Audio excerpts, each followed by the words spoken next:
성경 봉독하시겠습니다. 오늘 우리에게 계신 하나님 말씀은 신약성경 요한복음 18장 1절 말씀입니다. 제가 가진 성경 신약성경 178페이지에 있습니다. 신약성경 178페이지 요한복음 18장 1절 말씀입니다.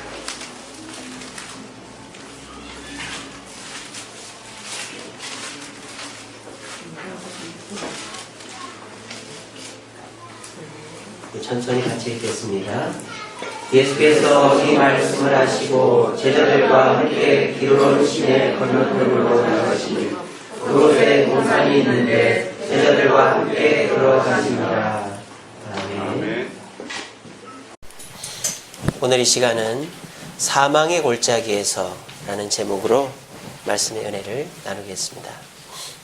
오늘 본문은 이 한 절이지요. 예수께서 이 말씀을 하시고 제자들과 함께 기드론 시내 건너편으로 나가시니 그곳에 동산이 있는데 제자들과 함께 들어가시니라. 오늘 이 본문이 기록된 시점은 예수님이 십자가 달리기 전날 밤 목요일입니다. 그런데 이 똑같은 시점을 기록한 마태, 마가, 누가복음 다른 성경에는 이와 다르게 기록이 되어 있습니다. 이렇게 되어 있죠. 마태복음 26장 36절에는 예수께서 제자들과 함께 어디로? 겟세마네를 하는 곳으로 갔다. 또 같은 말로 마가복음 14장 32절에도 그들이 어디? 겟세마네를 하는 곳에 이름에.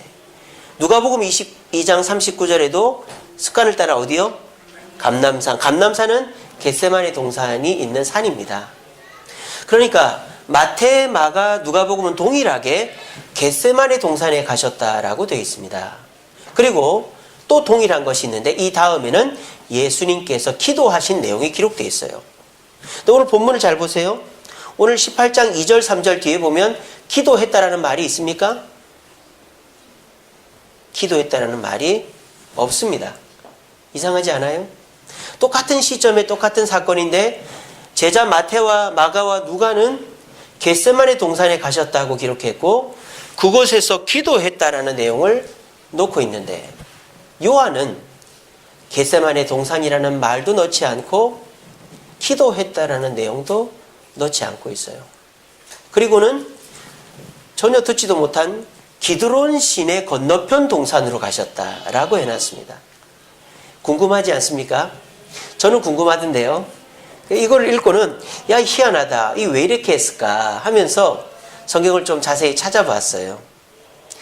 자, 이것은 예수님이 십자가 달리기 전날과 달리신 날 목요일 금요일 예수님의 이동 동선입니다.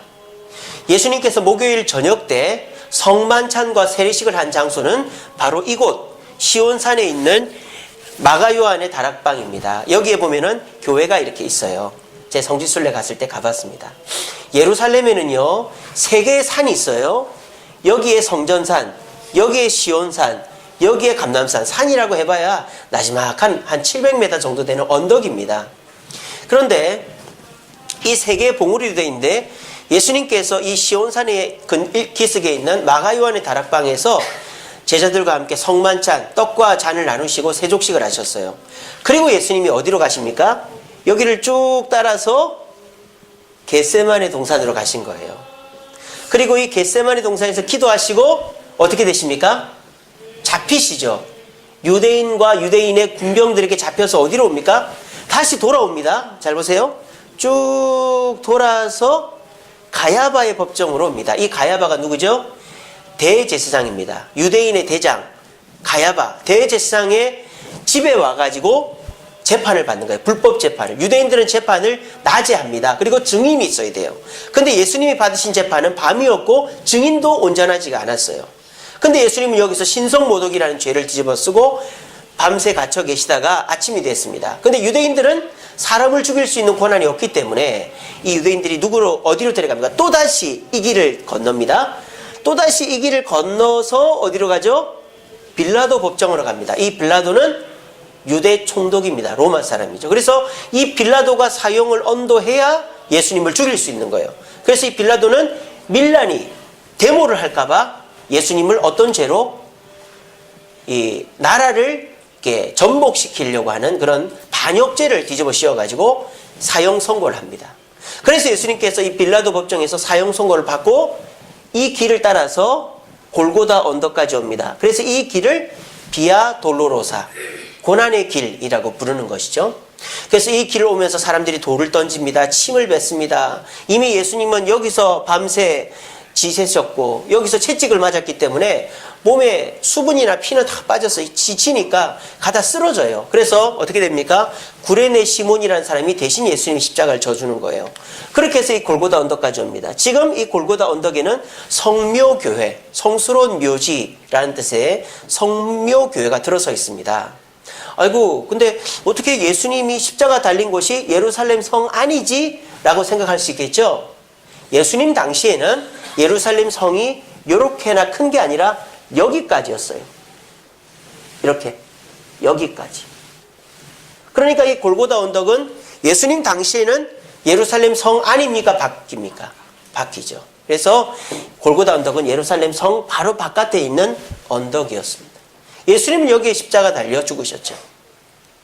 자, 여기서 우리가 주목해 볼 것은 예수님은 똑같은 길을 3번이나 가셨다는 거예요. 어디입니까? 바로 이 길입니다. 여기가 바로 어디냐? 오늘 본문에 나오는 기드론 골짜기입니다. 자, 이렇게 되면 좀 관심이 가죠? 왜 요한이 겟세마네 동산에서 기도하셨다는 내용을 빼고 기드론 골짜기 건너편 동산으로 가셨다라고 말씀하셨을까? 예수님은 이 골짜기를 몇 번? 3번이나 가신 거예요. 한 번 가시고 잡혀서 2번 오시고 빌라도 법정으로 갈 때 3번을 가서 이렇게 십자가에 달리신 겁니다. 그러면 요한이 생각할 때 기드론 골짜기를 걸으신 예수님의 모습이 뭔가 중요한 사건이었기 때문에 겟세마네 동산을 빼고 기드론 골짜기를 넣은 거예요. 자, 그러면 도대체 이 기드론 골짜기가 어떤 곳일까요? 궁금해지지 않습니까? 아무도 안 궁금해 하시는 것 같네요. 저만 궁금한 것 같아요. 저만 일주일 내내 고민하고 연구하고 있는데 아무도 궁금해하지 않으시네. 조금만 궁금해 주세요. 예, 궁금증은 제가 풀어드리겠습니다. 자, 이것이 예루살렘을 찍은 항공사진입니다.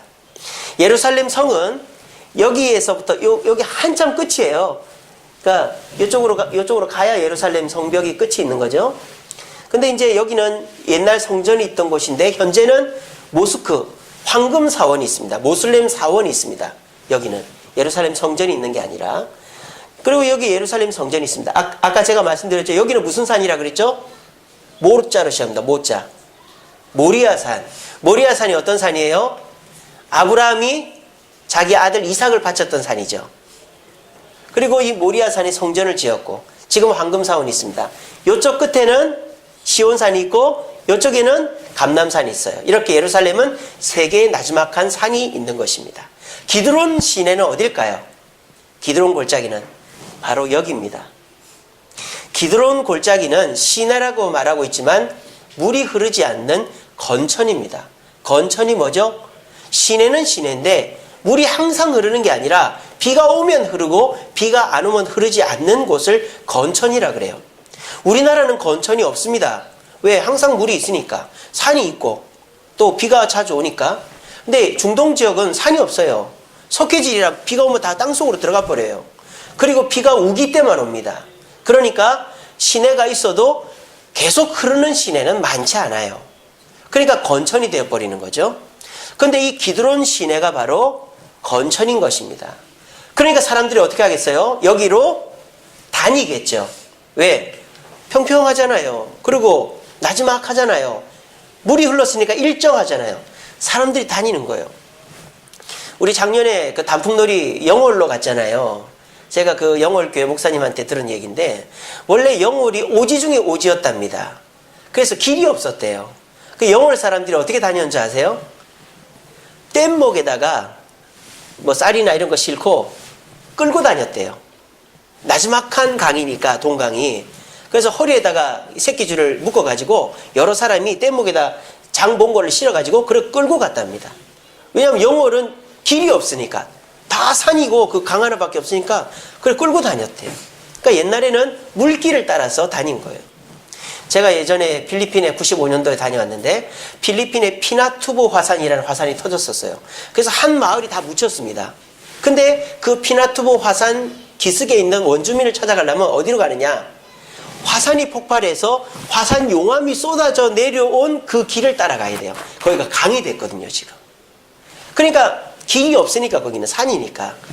마찬가지입니다. 여기도 기드론 골짜기가 물이 없을 때에는 길이 되니까 이렇게 길이 되는 거예요. 지금도 보시면 도로가 났잖아요. 그죠? 현재는 이렇게 도로가 나서 차가 다닙니다. 자, 그런데 여기를 자세히 보시면 이 성벽 밑에 보니까 무슨 돌조각 같은 게 이렇게 많이 있죠. 보이십니까? 돌조각 같은 게 많이 있어요. 그게 여기도 있고 여기도 있어요. 이게 뭘까요, 도대체?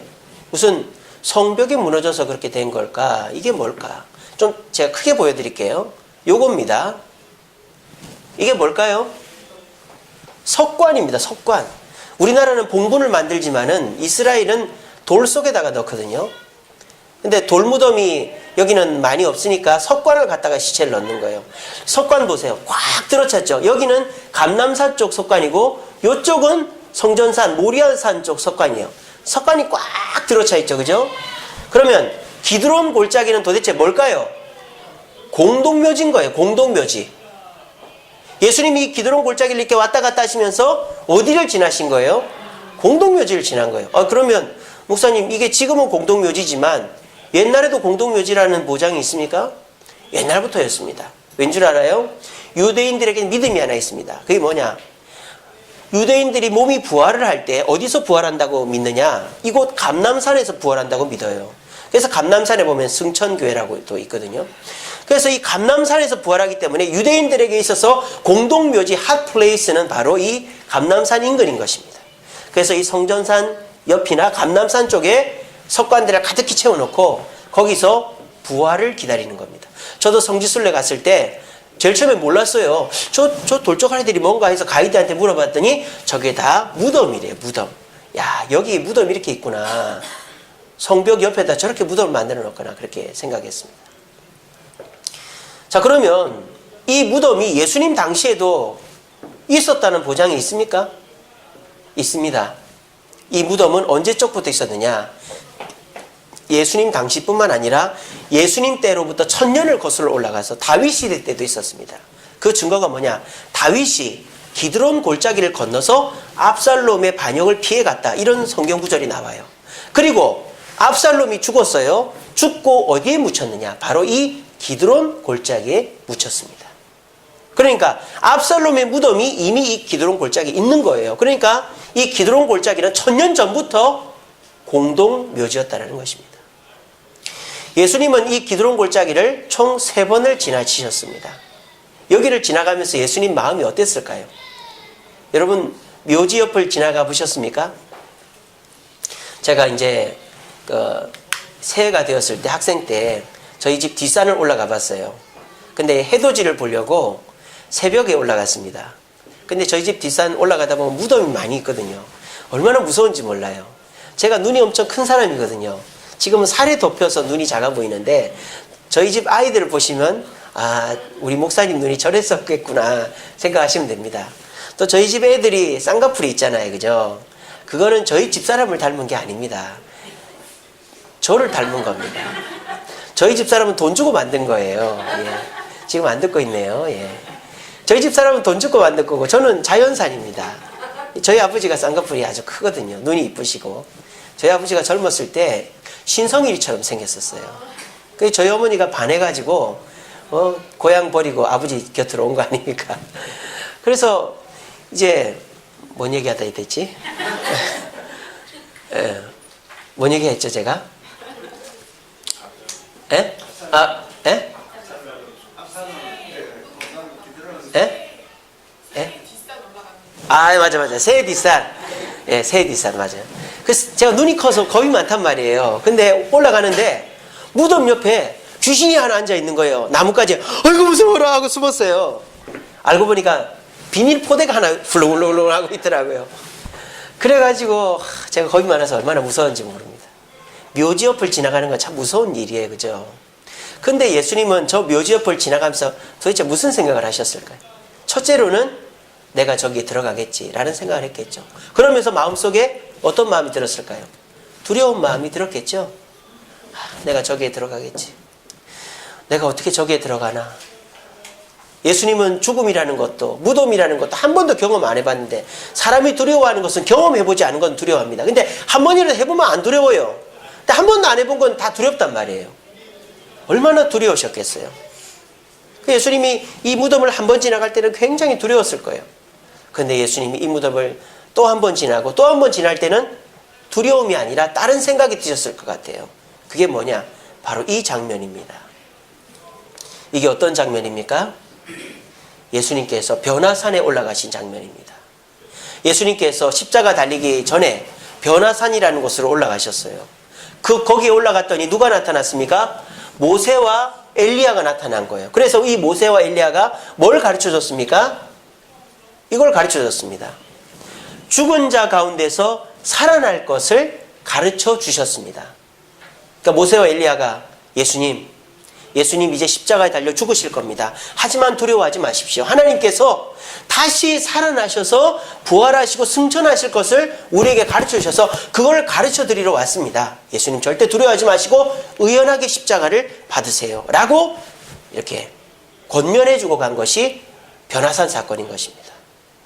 예수님께서 기드론 시냇가 골짜기 무덤 사이를 지나면서 자기 생각대로만 생각하면 내가 저 무덤에 들어가겠지 두려움에 떨었지만 변화산에서 있었던 하나님의 그 격려와 위로를 생각할 때 무덤에 들어가는 것 넘어 죽음 너머의 사건을 기대하는 마음이 생긴 것입니다. 이 똑같은 구조가 어디서 드러나요? 겟세마네 기도에서 드러나잖아요. 겟세마네 기도할 때도 예수님 어떻게 기도하신가? 처음에는 이 잔을 내게서 멀리 해달라고 그렇게 기도하죠. 근데 그 다음에 뭐라고 기도하십니까? 다만 내 뜻대로 마시고 주님 뜻대로 해달라고 그래요. 그리고 예수님이 겟세마네에서 몇 번 기도하셨어요? 3번 기도했습니다. 한 번 기도하고 눈을 떴더니 제자들이 자고 있어요. 가서 깨워요. 2번 기도하고 눈 떴더니 또 자고 있어요. 또 깨워요. 예수님은 겟세마네 동산에 정확히 3번 기도했습니다. 뭐 이건 우연의 일치입니다만 기드론 골짜기를 3번 지나치신 예수님. 요한은 거기를 계속 쫓아다녔어요. 그리고 겟세마네 기도에서 3번 기도하신 예수님. 이미 겟세마네 기도에서 3번 기도하면서 자신의 두려운 마음을 하나님의 소망으로 바꾼 예수님을 마태, 마가, 누가복음에는 겟세마네 동산 기도로 기록해놨단 말이에요. 근데 요한은 그거 말고 자기가 기억하고 있던 예수님의 또 다른 모습, 기드론 골짜기를 3번 지나시면서 죽음의 공포를 부활과 승천으로 이겨내시는 예수님의 모습을 우리에게 남기기를 원했던 거예요. 그래서 다른 마태, 마가, 누가복음에는 겟세마네 동산에서 기도하셨다라는 것을 요한만큼은 기드론 골짜기를 건너에 있는 동산을 가셨다라고 기록을 해놓고 있는 것입니다. 이것을 통해서 우리에게 가르쳐주는 것이 뭡니까? 고통은 고통으로 끝나는 게 아니라 그 고통 너머에 있는 것을 볼 때 우리는 고통을 이길 수 있다는 것을 가르쳐주는 것입니다. 우리는 많은 고통을 당합니다. 어린아이에서부터 어른에 이르기까지 고통이 없는 아이들이 없어요. 요즘에 초등학생들도 한숨을 푹푹 쉬고 다닙니다. 얼마나 고통이 많은지 몰라요. 학생들은 시험 때만 되면 얼마나 열심히 공부하는지 몰라요. 다른 때는 몰라도 시험 때는 공부를 해야 됩니다. 대학 다니면은 시험 때 되면은 보통 이런 독서실 같이 칸막이 돼 있는 데 말고 열람실, 그러니까 도서관에 책 보는데 그 자리를 못 잡아가지고 꽉 들어차 있어요. 그래서 강의실에서도 공부하잖아요. 밤새가 공부하잖아요. 얼마나 큰 고통입니까? 또 여자들에게 있어서 가장 큰 고통이 뭡니까? 애 낳는 고통 아닙니까? 그 여자들이 애 낳으러 방에 들어갈 때 어떻게 해요? 내가 이 고무신을 다시 신을 수 있겠나? 이 생각하면서 들어간다 그러잖아요. 요즘은 기술이 좋아서 애 낳다 죽는 사람이 많이 없습니다만 옛날에는 애기 낳다 얼마나 많이 죽었습니까? 또 우리 남자분들은 어떤 고통이 있습니까? 야근의 고통. 제가 검색을 해보니까 직장인이 느끼는 스트레스 첫 번째가 야근이래요. 우리 저기 느끼는 사람 한 명 있습니다. 예, 우리 저기 은미자매 저번에 제가 얘기를 해보니까 뭐가 힘드냐 그랬더니 야근이 힘들대요. 그래서 야근을 안 하면은 뭐 학원도 다니고 놀러도 다니고 할 텐데 이놈의 직장은 야근이 많아가지고 그만두고 싶다고 막 그러더라고요. 근데 한 몇 달 지나서 요즘은 어때요? 그러니까 할만해요 그러더라고요. 어떻게 할만하냐고, 야근 안 하냐고 그랬더니 야근해요 그러더라고요. 어째서 그렇게 됐냐 그러니까 돈이 좋더라고요 그러더라고요. 야근하면 수당이 많이 나오니까 돈 때문에 합니다 그러더라고요. 그죠? 또 뭐 느끼시는 분 느끼시겠지만은 제가 정말 싫어하는 것 중에 하나가 비행기 타는 거예요. 비행기 한두 시간 타는 거야 재밌죠? 여러분 한 10시간 넘게 비행기 타봤습니까? 정말 미치고 환장합니다. 제가 아이들 그때는 세안이가 없었으니까 새 때리고 미국까지 13시간을 비행기를 타고 가는데 애들은 떠들죠. 자리는 비좁죠. 막 애들은 막 힘들다고 하죠. 그러니까는 너무너무 힘들었어요. 그리고 성지순례 이스라엘로 가는데 10시간 넘게 비행기를 탑니다. 너무너무 힘들어요. 저 좁아 터진 자리에서 10시간을 자다 깨다 또 옆 사람이랑 자꾸 부딪히고 이렇게 하는 게 정말 고통스럽더라고요. 우리 모두가 살아가면서 이런 고통들을 당합니다. 근데 이런 고통을 당하는 사람들이 이것 때문에 이런 일을 포기하진 않아요. 공부하는 학생들이 공부가 힘든 거 알지만 포기하지 않습니다. 왜? 공부해야 대학 가고 좋은 직장 들어가니까. 또 출산을 앞둔 여자가 출산을 포기하지 않습니다. 왜? 아기를 낳아야 이쁜 아기를 보고 키우니까. 직장인 다니는 분들 아까 말씀드렸죠. 직장 포기하지 않는 이유가 그래 월급 벌어서 나도 쓰고 자식들도 먹이고 공부 가르치니까. 또 비행기 타는 거를 포기하지 않는 이유가 그래도 배 타는 것보다 비행기를 타야 빨리 가니까. 이처럼 고통은 그 고통만 바라보면 우리는 절대 이겨낼 수가 없는 겁니다. 그런데 그 고통 너머에 있는 것을 보면 이겨낼 수가 있는 거예요. 빅터 프랭클이라는 사람이 이런 말을 했습니다. 고통은 의미를 찾는 순간 더 이상 고통이 아니다. 의미 없는 고통은 없다. 그랬습니다. 그러니까 이 사람 말은 무슨 말이에요? 이 세상 고통은 다 이길 수가 있다는 거예요. 자, 이 사람이 이 말을 할 자격이 있습니다. 왜? 이 빅터 프랭클이라는 사람은 제가 전에도 말씀드렸지만 유태인입니다. 독일의 아우슈비츠 수용소에 갇혔습니다. 자기 가족들, 자녀들은 다 죽었습니다. 자기만 살아남았습니다. 그런데 이 사람은 그 감옥 속에서 책을 썼습니다. 그 책의 이름이 의미를 찾아서입니다. 삶의 의미를 찾아서. 그러니까 그 사람은 그 고통 속에서 의미를 발견했기 때문에 미치지 않고 가족들 때문에 좌절하지 않고 나와서 오히려 더 활발한 정신과 의사활동을 했던 것입니다. 여러분, 고통만 바라보면 우리는 그 고통에서 절대 헤어나올 수가 없습니다. 하지만 반드시 기억하셔야 될 것은 고통은 다 의미가 있다는 거예요. 의미 없는 고통은 없습니다. 내가 손가락이 아픈 것도, 내가 어딜 다친 것도, 내가 누구 때문에 뭐 마음이 아픈 것도, 내가 직장생활 하는 것도, 아이 키우는 것도 다 의미가 있습니다. 그 의미를 생각하면 우리는 고통을 이기는데 그 의미를 생각지 않으면 그 고통 속에 빠져서 벗어날 수가 없다라는 것입니다. 우리 주님께서 이런 말씀하셨습니다. 환난 중에도 즐거워하나니 환난은 인내를, 인내는 연단을, 연단은 소망을 이루는 줄 알미로다. 환난 중에도 즐거워할 수 있는 이유가 뭡니까? 환난 너머에 있는 무엇을? 소망을 바라볼 때 즐거워할 수 있다는 것입니다. 환난을 겪고 계신 분들 이 자리에 많이들 계실 줄 믿습니다. 건강의 문제로, 자녀의 문제로, 물질의 문제로, 직장의 문제로.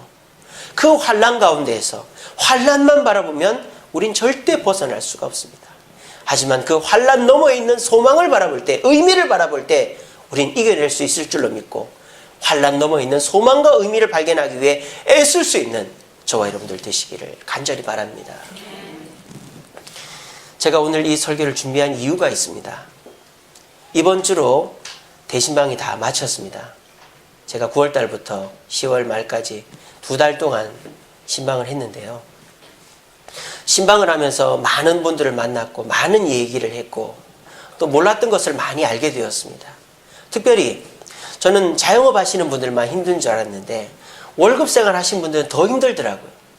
직장에서 상사 눈치 봐야 되고 동료들하고 경쟁해야 되고 더군다나 요즘같이 불경기 속에 정리해고가 많으니까 언제 잘릴지 모른다라는 두려움 속에서 직장을 간다는 것 자체가 얼마나 힘이 든 일인가. 제가 여러 사람들 만나면서 알게 됐습니다. 아주 좋은 직장을 다니는 분입니다만은 그 직장에서도 두려워하는 거예요. 내가 더 중요한 일을 맡고 더 인정받을 수 있는 일을 맡아야 되는데 내가 그런 일을 못 맡고 있으니까 내가 이러다 여기서 잘리면 어떡하나, 그런 고민을 하고 계시더라고요. 또 내가 나이가 이제 많아졌는데, 내가 나이가 많으니까 정리해고 대상자인데 내가 이번에 잘리면 어떻게 되나, 그런 고민들을 하시는 분들을 봤습니다. 그러면서 저는 직장생활이라고는 학원 강사 4년 하면서 해본 게 전부인데, 직장생활하는 게 여간 일이 아니구나, 이번에 알게 되었습니다. 또 우리 자영업 하시는 분들의 어려움들은 또 익히 알고 있었고 알게 됐고요. 또 제가 교회에서 여러분들을 보면 깊은 대화를 할 시간이 없잖아요. 인사나 하고 말죠. 근데 이번에 제가 그동안 대화 못 나누고 제가 좀 걱정이 되는 분들 연락을 드리고 대화를 나눠보니까 너무너무 저한테 할 얘기들이 많으셨더라고요. 2시간 넘게 얘기를 나눠. 한 번도 2시간을 밑으로 대화가 끝난 적이 없어요. 저는 신방 갈 때마다 무슨 얘기를 해야 되나 그 생각만 하고 갔는데, 저는 별 얘기를 안 해요. 다 얘기를 하는 거예요. 막 울면서 얘기하는 거예요. 막 이러면서 하는데 저는 아이고 그랬습니까? 그렇네요. 그렇게만 하고 와도 너무너무 좋아하시더라고요. 그래서 제가 내년에도 꼭 신방해야 되겠다, 그런 다짐을 했습니다. 그런데 제가 이렇게 대신방을 끝내놓고는 내가 이 성도들을 어떻게 도울 수 있을까 고민을 해봤어요. 그래서 내가 우리 성도님들 돈을 벌어다 줄 수도 없고 좋은 사람을 소개시켜 줄 수도 없고 어떻게 해야 될까, 어떻게 해야 될까. 근데 제가 그 생각하면서 말씀을 준비하면서 오늘 이 말씀을 준비한 것입니다. 여러분, 이 세상은 고통이 없을 수가 없습니다. 제 결론은 그것입니다. 고통이 없는 사람은 무덤 속에 있는 사람이겠죠. 고통이 없을 수가 없겠더라고요. 성경에도 이렇게 하면 고통이 없다라고 하는 구절이 있으면 그거 갖고 설교를 했을 텐데 해석하기도 그런 구절은 없었어요. 환난 중에도 즐거워하라 그랬지, 인내하라 그랬지, 이렇게 하면 고통이 없어진다 이런 말은 없더라고요. 나와 함께 멍에를 매라 그랬지, 네 멍에를 내가 다 져주겠다 이런 말은 없더라고요. 그럼 어떻게 해야 됩니까? 고통을 만나더라도 이길 수 있는 법을 나눠야 되겠다, 그 생각을 했습니다. 그래서 찾은 성경이 오늘 이 말씀이었습니다. 제가 성경을 읽다 보니까 예수님께서 겟세마네 동산으로 가셨는데 겟세마네라는 말도 없고 기도했다는 말도 없고 왜 그렇지 하면서 연구를 해보니까 예수님의 고통이 이 기드론 골짜기를 지나면서 변화산의 사건에 기대하는 마음, 그 의미를 찾고 해서 그것을 넘어가셨던 예수님을 보면서 우리 성도들에게도 고통을 벗어날 수는 없지만 그 고통을 이길 수 있는 비결은 고통 너머에 있는 의미를 발견하는 것이다 라는 것을 깨닫게 된 것입니다. 그래서 제가 우리 성도님들 신방하면서 여러 얘기를 하시는 분들이 있었어요. 이것도 힘들고 저것도 어렵고 그렇습니다 할 때 제가 별 말을 못 해줬습니다. 근데 제가 이런 말은 해줬어요. 이렇게 하면 이렇게 될 겁니다. 저렇게 하면 저렇게 될 겁니다. 한번 이렇게 해봅시다. 이런 얘기들을 해줬습니다. 이게 뭐예요? 요즘 말로 하면 예언 아닙니까? 예언이죠. 저도 지금 예언하고 있습니다. 우리 목사님 이단이다, 신비주의다. 저 지금 예언하고 있어요. 예언이 뭐예요? 동쪽으로 가시면 안 됩니다. 나무 목자 들어간 사람 만나면 안 됩니다. 이게 예언이 아니고 설교가 예언이에요. 설교가 예언. 지금 말씀이 그렇지 않습니까? 고통을 겪어도 의미를 찾으면 이길 수 있다. 미래를 제가 예언하는 거 아닙니까? 그래서 제가 그런 식으로 말씀드리는 거예요. 조금만 더 노력하면 좋은 일이 있을 겁니다. 하나님 말씀에 이렇게 됐으니까 이렇게 해봅시다. 그렇게 해서 제가 그분들한테 돈을 주거나 음식을 사주거나 사람을 소개시켜 준 게 아니라 말씀을 통해서 이렇게 하면 이렇게 될 겁니다. 이런 비전을 심어주니까, 미래를 예언을 해주니까 거기에 소망을 걸고 그래도 마음의 위로를 얻으시더라고요. 오늘 이 시간에 오신 여러분들에게도 권면합니다. 고통은 벗어날 수가 없습니다. 이 세상 그 누구도 박근혜 대통령 얼마나 고통당하고 있습니까? 우리나라 대통령인데 그 높은 자리에 있는 사람이 지금 우리나라에서 제일 고통스러운 사람일 거예요. 고통은 피할 사람이 없어요. 하지만 저와 여러분들은 고통을 이길 수 있습니다. 어떻게 하면? 예수님과 함께하면. 예수님은 이미 그 고통의 터널을 하나님과 함께 그 변화산 사건을 기억하면서 이겨내셨어요. 그 예수님이 우리를 부르십니다. 나와 함께하면 고통 너머를 볼 수 있다. 고통 너머를 보면 우리는 고통을 쉽게 넘어갈 수 있는 것입니다. 부디 오늘 이 말씀을 나에게 주는 말씀, 나의 상황에 적용할 수 있는 말씀이라고 기억하시고 고통 너머에 있는 의미를 발견하여 오늘의 고통을 남들은 다 나가 떨어져도 이겨낼 수 있는 저와 여러분들 되시기를 간절히 바랍니다. 말씀을 맺겠습니다. 인터넷에 보니까 고통에 대한 이런 좋은 글귀가 있더라고요. 고통을 극복하기 위해서는 먼저 뭐뭐뭐뭐를 중단해야 된다. 이 중간에 들어간 말이 뭘까요? 불평을 중단해야 된다. 원망을 중단해야 된다. 그렇게 대충 예상이 되시죠? 이 말입니다. 고통을 극복하기 위해서는 먼저 고통으로부터 도망치는 일부터 중단해야 된다. 맞는 말이죠. 여러분 사막에 가면 타조가 있습니다. 저 밀림에 가면 타조는요 사자나 맹수에게 쫓김을 당할 때 어떻게 하는지 알아요? 막 도망을 치다가 머리를 머릿속에 콕 쳐박아요. 그러면은 아무것도 안 보이니까 살았구나 이러고 있는 거예요. 그러다가 잡혀 먹는 거죠. 얼마나 어리석습니까? 근데 저와 여러분들이 지금 그렇게 하고 있다는 거 압니까? 고통이 밀려옵니다. 어려움이 가중됩니다. 도대체 못 벗어날 것 같습니다. 그러니까 술독에다 고개를 톡 쳐박는 거예요. 친구에다 고개를 톡 쳐박는 거예요. TV에다가 고개를 톡 쳐박는 거예요. 돈 버는 일에 고개를 톡 쳐박는 거예요.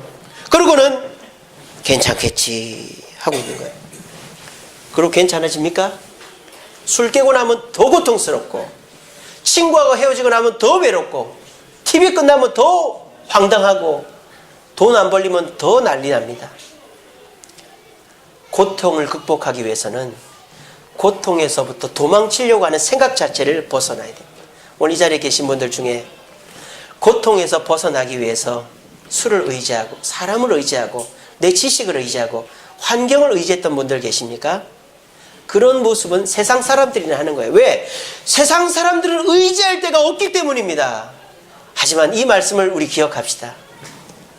내가 사망의 음침한 골짜기로 다닐지라도 해를 두려워하지 않을 것은 주께서 나와 함께 하심이라. 세상 사람들은 의지할 데가 없으니까, 손에 잡히는 게 없으니까 술을 의지하고 돈을 의지하고 사람을 의지하고 TV를 의지하지만 우리는 사망의 골짜기를 건너 이미 승리하신 예수 그리스도께서 함께하기 때문에 이겨낼 수 있다는 사실을 믿으시길 바랍니다. 이 믿음이 있는데 왜 고통으로부터 도망치십니까? 왜 헛된 것을 의지하십니까? 오늘 이 자리에 나오신 분들은 잘 오신 것입니다. 왜? 이 고통 속에서 그 누구도 위로가 될 수 없고 그 누구도 의지할 수 없는데 진정 의지할 수 있는 분을 만나러 왔으니 여러분들이야말로 얼마나 귀하고 복된 분들입니까? 여러분들이 당하는 고난들을 한번 세보세요. 그 중에서 한 절반 정도는 내가 노력하면 내가 애쓰면 해결되는 일들이에요. 근데 절반 이상은요 내가 아무리 용을 써고 발버둥을 쳐도 해결이 안 되는 일이에요. 이놈의 자식이 말 좀 잘 들었으면 좋겠는데 자식만큼 말한 내 마음대로 안 되는 존재가 없습니다. 내 가게에 손님이 좀 왔으면 좋겠는데 손님이 내 마음대로 되질 않아요. 내 몸에 지병이 좀 나았으면 좋겠는데 이 병 낫는 게 내 뜻대로 되지 않습니다. 여러분들이 해결하고 싶은 문제들의 대부분은 내 뜻대로 해결이 안 되는 거예요. 그러니까 어때요? 더 고통스러운 거예요. 그러니까 그걸 해결할 방법이 없으니까 술독에다 머리를 쳐박고 사람의 머리를 쳐박고 그런 걸로 잊어버리려고 하는데 잊어지지가 않는 거죠. 근데 저와 여러분들은 그렇게 피하지 않고도 우리가 해결할 수 없는 문제를 해결할 수 있는 방법이 있습니다. 그것은 사망의 음침한 골짜기를 이미 건너시고 우리를 위해서 같이 건너고 계신 예수님을 의지하는 것입니다. 그분은 이 세상을 창조하신 분입니다. 우리를 사랑하셔서 이 세상에 독생자로 육신을 입고 오신 분입니다. 그리고 떵떵거리고 사신 분이 아니라 십자가에 우리 죄를 위해 달려 죽으신 분입니다. 그분을 믿기만 하면 천국 백성 될 뿐만 아니라 이 땅의 고난의 터널도 예수님과 함께 이겨낼 수 있다라고 말씀하고 계신 분입니다. 그분은 세상을 만드시고 세상 모든 일을 주관하시기에 저와 여러분들이 해결할 수 없는 일까지 해결할 수 있는 분이심을 믿으시기를 바랍니다. 그리고 그분과 함께 하기를 바랍니다. 그러면 우리는 고통이 끝나지 않을 것 같은 사망의 골짜기라도 이겨낼 수가 있는 것입니다. 제가 이번 신방을 하면서 내린 결론은 이것입니다. 제가 여러분들한테 전해줄 수 있는 것은 오직 예수 그리스도밖에 없는 것입니다. 그분의 손을 잡는 수밖에 우리에게는 다른 수가 없다라고 말할 수밖에 없더라고요. 뭔가 시원한 대답을 못 해드려서 죄송합니다만 오늘 이 말씀을 가슴에 새기고 힘든 일이 있을 때 딱 이 두 글자를 외치세요. 주여. 이 글자를 외치세요. 힘든 일이 있을 때 불평이나 원망이나 이런 거 하지 마시고 힘든 일이 가슴에 복받쳐 오를 때 주여. 그 순간 우리 가슴속에 계신 예수님은 득달같이 달려들어 우리의 그 고난을 위로하시고 해결을 시작하실 것입니다. 요청하면 해결하실 것입니다. 고통의 때 사망의 골짜기에 서 있는 저와 여러분들, 고통은 절대 사라지거나 피할 수 있는 것이 아닙니다. 그 고통 너머에 있는 의미와 소망을 발견하는 길은 오직 죽음의 고통을 이기신 예수님과 함께하는 것입니다. 오늘 말씀을 꼭 가슴에 새기시고 내일부터 실천해 봅시다. 그렇게 해서 우리 주샘교회 모든 성도님들은 똑같은 사망의 골짜기를 걸어도 우리는 다 웃으면서 걸었으면 좋겠습니다. 하하하하 웃으면서 걸었으면 좋겠습니다. 근데 웃는 사람들 옆에 보니까 다 예수님의 손을 잡고 있는 분들이 바로 여러분들이었으면 좋겠습니다. 올 한 해 우리 주샘교회 좋은 일이 많이 있었습니다. 우리 주샘교회 성도님 중에 집사분들이 얼마나 많이 있습니까? 또 이 불경기 속에서도 사업이 잘 되는 분들이 계시더라고요. 또 성도 가정들이 복을 받고 또 자녀들이 회복되고 성도들이 회복된 분들이 많이 있습니다. 근데 고통만 바라보면 그런 것들이 다 잊혀지는 겁니다. 근데 만약 여러분들이 고통 속에서 예수님의 손을 붙잡고 그 고통을 이겨내려고 할 때 묻혀 있었던 여러분들의 기쁨들이 다 다시 올라오는 거예요. 그러면 우리는 예수님과 함께 너무너무 기쁜 삶을 살아갈 수 있게 되는 것입니다. 다 무엇입니까?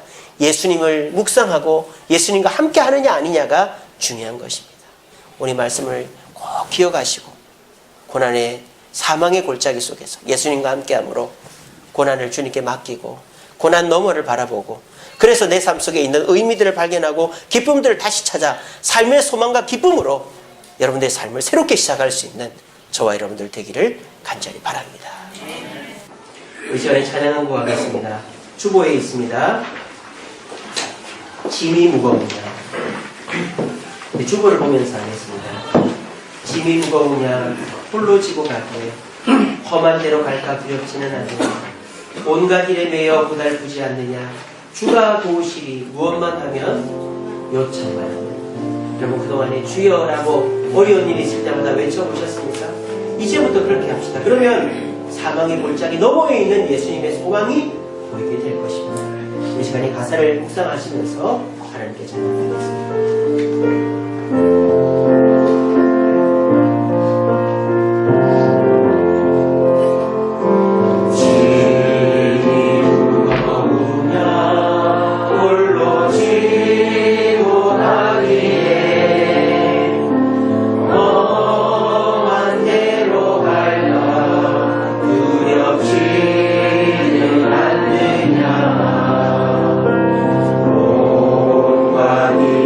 내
기억해야 할 것은 예수께 가면 주 내게 오리라. 우리 시간에 기도합시다. 여러분의 삶 속에 예수님은 얼마나 가까이 계십니까? 여러분의 입술에서 예수님은 몇 번이나 불리고 있습니까? 그 횟수와 비례한 것은 바로 우리 삶의 소망이요 기쁨입니다. 우리가 예수님을 많이 생각하면 생각할수록, 주님을 많이 부르면 부를수록 우리의 고통은 의미와 소망으로 바뀌게 될 것입니다. 내가 해결할 수 없는 문제들, 세상 사람들 그것을 해결하기 위해 술로, 친구로, 사람으로 돌아다니지만 우리는 세상을 창조하신 예수님이 계시기에 그분과 함께하면 우리의 문제를 해결할 수 있는 것입니다. 우리 시간에 기도합시다. 주님, 지금껏 세상의 고통을 잊기 위해 다른 방법을 찾아왔고 고통을 피하려고만 했습니다.